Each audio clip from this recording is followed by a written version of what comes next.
got my ugly sweater.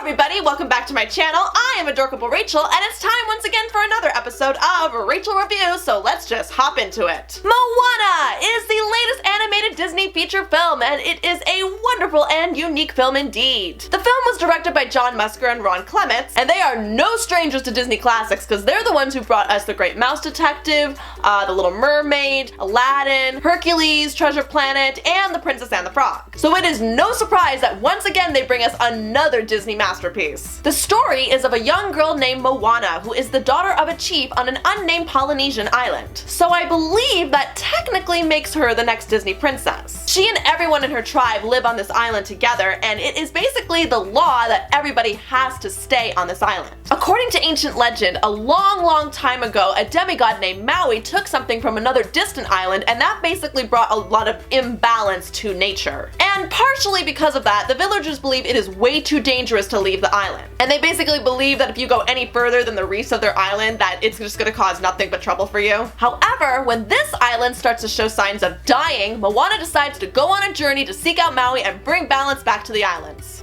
Despite her father's wishes. There is so much to love about this film. Like most animated Disney films, the visuals in this movie are absolutely stunning. It seems like with every Disney animated film that comes out, the animation just always seems more real and more alive, and this one is no exception. Especially the facial expressions in this movie. Even though they're cartoons, they seem so real. And I know I said this in my react video, but another thing I was also really impressed with was how the hair was animated in this movie. Again, just the texture and the animation, it literally looks like you could just like brush a comb through it. And I also happen to know that water is one of the most difficult things to animate, but here it just again looks so real, and it looks like you could actually like jump into the ocean and swim around in it. Even though they don't specify what part of the South Pacific this takes place in, it still also really makes you want to go and visit that part of the world. I was just in Hawaii earlier this year, and yeah, I really want to go back there now just from watching this movie. The movie stars Dwayne "The Rock" Johnson as the demigod Maui, and then also newcomer Auli'i as Moana. Please say I pronounced that right. And both did terrific jobs in this movie. The Rock created this really egotistical god character, but he's also really likable, and he's full of energy, and he also has a lot of heart to him. I don't know how he does it, but The Rock is one of the few rare exceptions where a professional wrestler has really made it as a legit and respectable actor. And he also sings in this movie.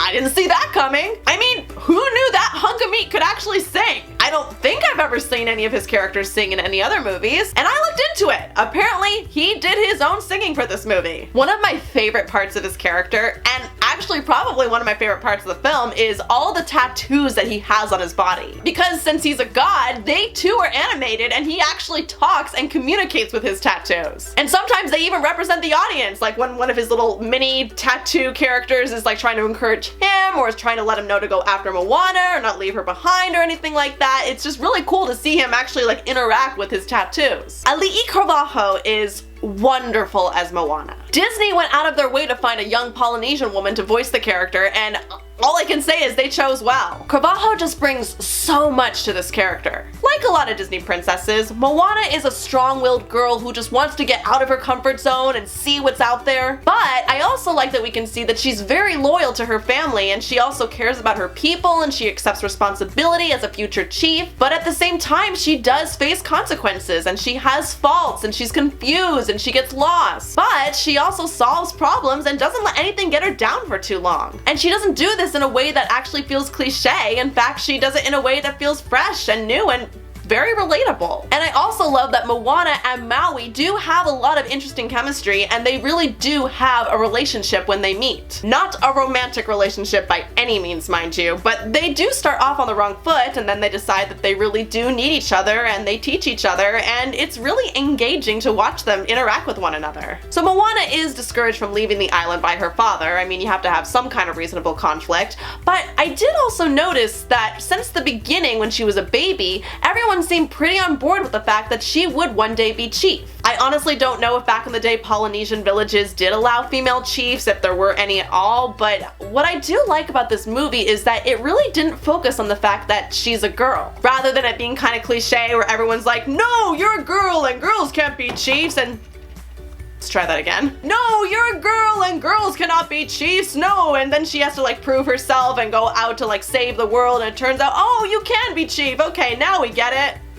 No. Instead, everyone from the beginning is just kind of like, yep, you're a descendant from a chief, so one day you will be chief too, my lady. You know, I really like that. Also, if you notice, there's no focus whatsoever on her having to like marry somebody someday, and actually there's no romantic interest in this movie at all. Don't get me wrong, I love me some Disney princess every once in a while, but how different and empowering is it to see a Disney princess who is not defined by her gender? The only thing that her father discourages her from is leaving the island. And that's more of a concern for her safety rather than as her reputation as a ruler. And there is no mention whatsoever of her having to marry somebody. God damn it, that is cool. You know, in movies like Brave and Frozen, there was like hints of romantic interest, but then it was like, no, I don't want to marry this person, or oh no, never mind, he's not good enough for me. And then it was like, yay, empowerment, that's cool, you don't need to do that. But here they don't even mention any of that. I mean, just think of all the young girls of this generation who are watching this movie right now, and they're gonna grow up thinking that they can do anything, but also realize that they don't need a man of any kind to keep them happy, and it's because they didn't address that. You know what? Freaking kudos, Disney! You see, you can make a Disney princess movie without addressing her gender. Freaking awesome! Actually, they do kind of sort of address her princess status, but it's actually really funny when they do. There's this one part of the movie where Moana is arguing with Maui that she's not a princess, but then he notices her little dumb chicken sidekick, and so he tells her, "You're a young girl with an animal sidekick. Therefore, you're a princess." Ah, I love it! What a great dig at the Disney company by the Disney company. So actually, quite humorously, this movie does have a lot of moments where it's really self-aware. Also, I don't know if you noticed, but this is the first time in a really long time where the movie is focused on a Disney princess and her name or status is actually in the title of the film. The last time we saw that was in The Princess and the Frog. Because it's been speculated that movies like Tangled and Frozen were actually named those names because they were meant to draw in more people, since they thought that naming it Rapunzel or the Snow Queen, that might just kind of like drive audiences away a little bit. But it's nice to see them going back and not shying away from whose movie this is. And instead they're being very blatant about the fact that a girl is the main character. You see guys, you can make a really smart and intelligent and fun movie where a woman is the main character and you will still make a lot of money.